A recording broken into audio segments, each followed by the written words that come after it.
Agora sim, 8h16, refeita aqui a conexão com o Dom Roberto Ferreira Paz. Pedimos desculpas aí aos nossos ouvintes, mas infelizmente essa questão de internet e esses aplicativos têm esses pormenores aí, né?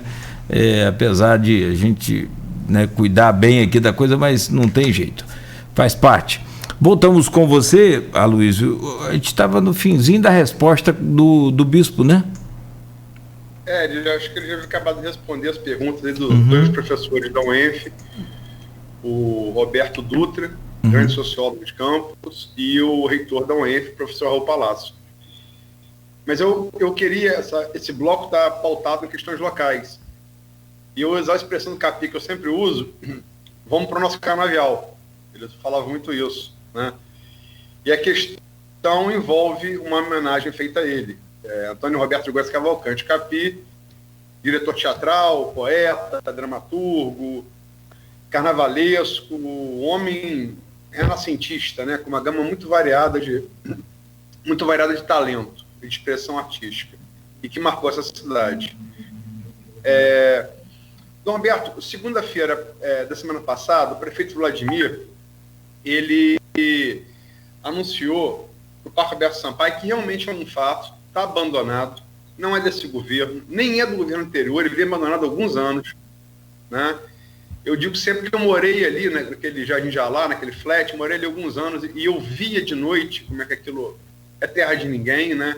Gritos, mulheres gritando, usuários de droga, é realmente uma coisa complicada.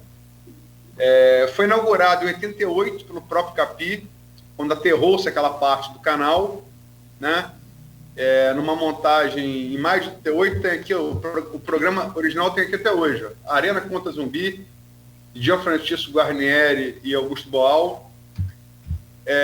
Capi morreu em 2015, em 2017 teve, em homenagem à carreira brilhante, foi homenageado com um teatro batizado com o nome dele.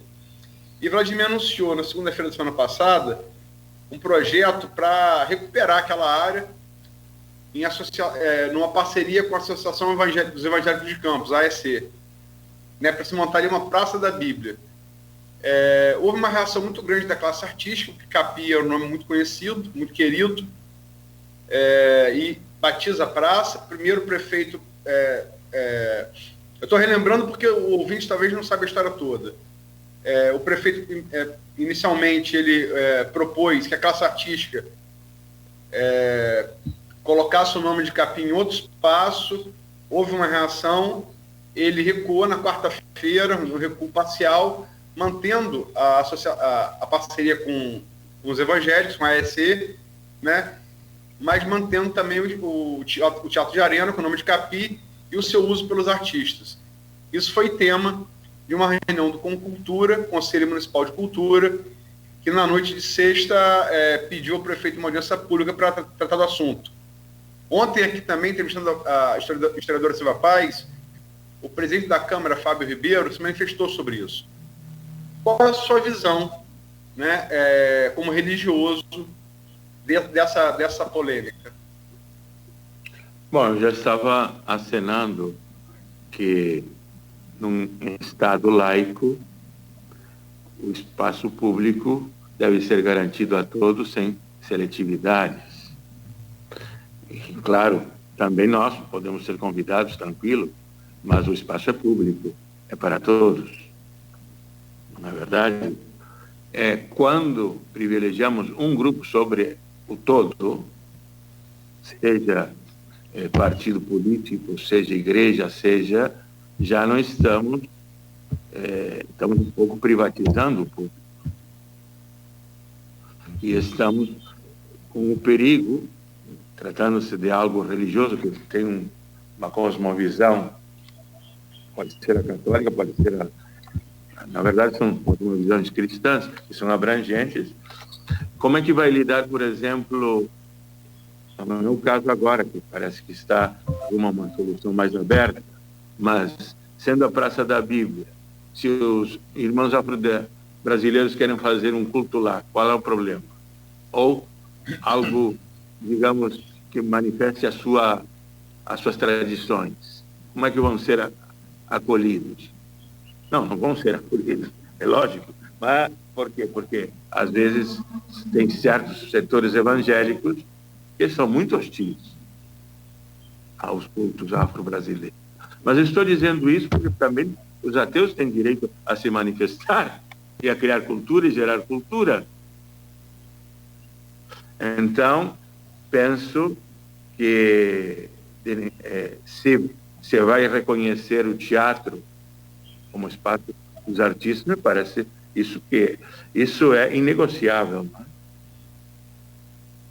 Pelo menos isso.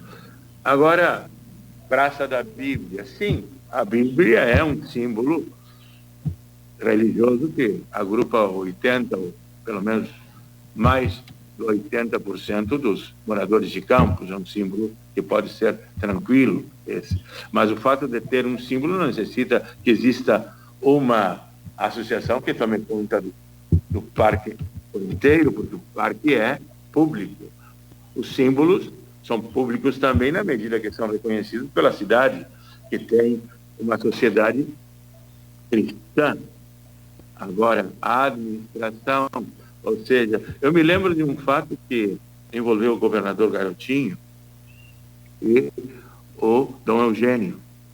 O governador Garotinho, quando era do Estado, queria, bem intencionado, eu acredito que tinha a melhor intenção, fazer que as obras sociais da igreja, nós temos um banco de providência, da Previdência lá no Rio de Janeiro, administrasse o cheque cidadão para os que fossem atendidos.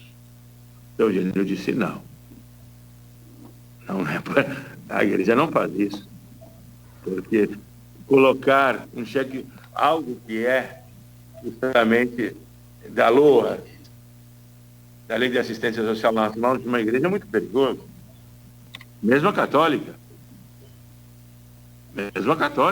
Por quê? Porque há essa tentação de poder, de clientelismo, de realmente fazer digamos, uma coação sem querer, não é?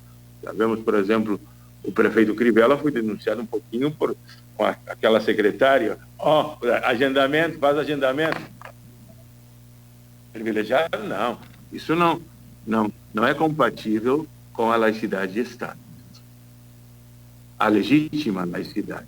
Não se trata de uma laicidade antirreligiosa. Se trata de uma convivência com todas as religiões e todas as correntes de pensamento. Tem aqui o Roberto Dutra, a pergunta que Nogueira abriu o bloco. Agradeço ao Bispo pela resposta, muito boa entrevista. E eu vou aproveitar, ainda nesse assunto sobre cultura, eu vou aproveitar a pergunta feita pelo Edmundo Siqueira, servidor federal, blogueiro do Folha 1, onde acompanha com atenção o quadro cultural do município. Ele pergunta aqui ao senhor, Dom Roberto. Dom Roberto, para além das relevantes discussões culturais envolvendo o Parque Roberto Sampaio, a questão religiosa é fundamental para uma possível solução. Historicamente, as praças sempre foram um espaço de poder. Antes de sermos uma república, o catolicismo era a religião oficial e ocupava espaços públicos. Em tempos de laicidade do Estado, é saudável que a administração de praças e outros espaços coletivos seja feita por um grupo religioso, católico ou neopentecostal?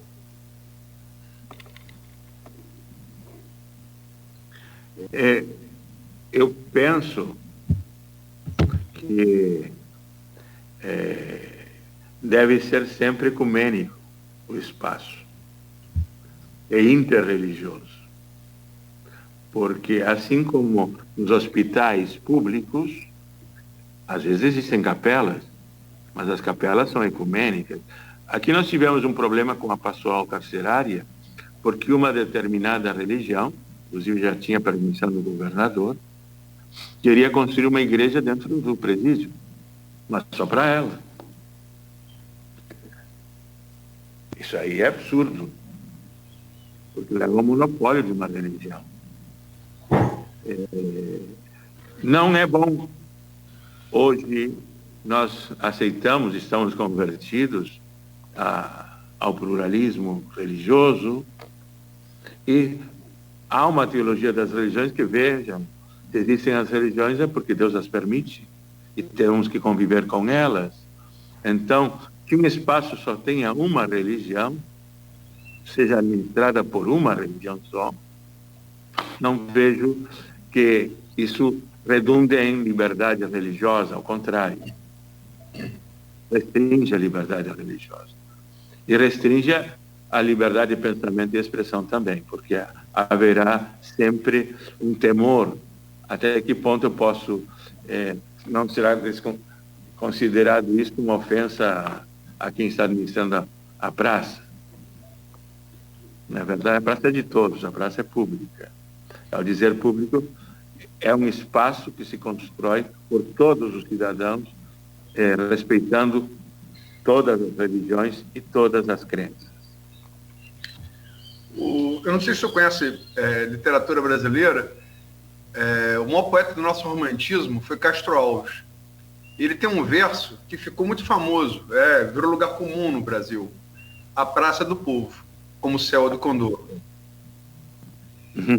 E, baseado em Castro Alves, lhe pergunto, se essa parceria fosse proposta à diocese, o senhor aceitaria? Não. Chamaria a todas as igrejas. Seria ecumênica a administração.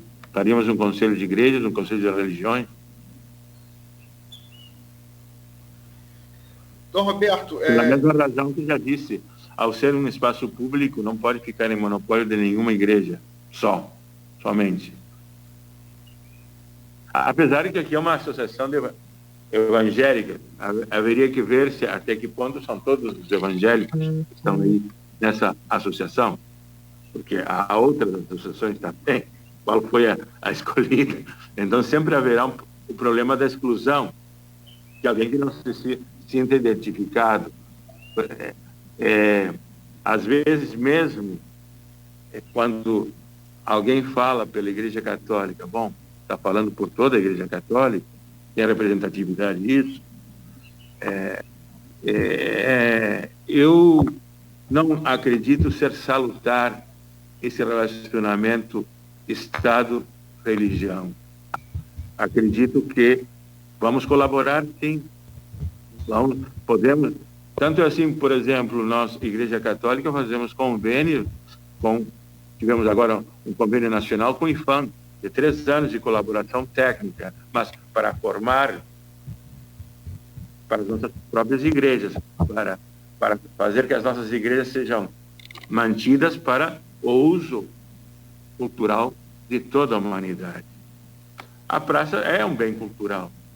Nesse sentido, se fazemos uma colaboração, mas é uma colaboração técnica com institutos públicos, que nós fazemos hoje, sempre preservando, assim, o espaço que deve ter um controle social de todos. A polis, vejam, ágora, polis, praça, para os gregos era fundamental este conceito. Manter a soberania do povo. A praça é do povo, não só de uma igreja, inclusive a católica. Às vezes há praças que são nossas também, porque fazem parte da extensão da igreja. Mas há muitas praças que a igreja não tem, e não são nossas. E por isso mesmo ajudamos a cuidar, mas não estão sob a nossa responsabilidade. Ajudamos a cuidar. Aliás, não como igreja, mas como católicos, como cidadãos que somos. Perfeito. Bom, são 8h30. Fechar esse bloco rapidamente para a gente fazer um intervalo aqui, e no próximo bloco vamos trazer um pouco mais de política também local e nacional, para a gente ouvir aí o Dom Roberto Ferreira Paz. São 8h31 em Campos, você ouve a Folha FM o Folha no Ar, primeira edição, que tem o oferecimento dos laboratórios Plínio Bacelar e Proteus, serviços de medicina ocupacional e também de várias consultas, inclusive a acupuntura, que você pode contar com a Proteus. 8h31. Guia de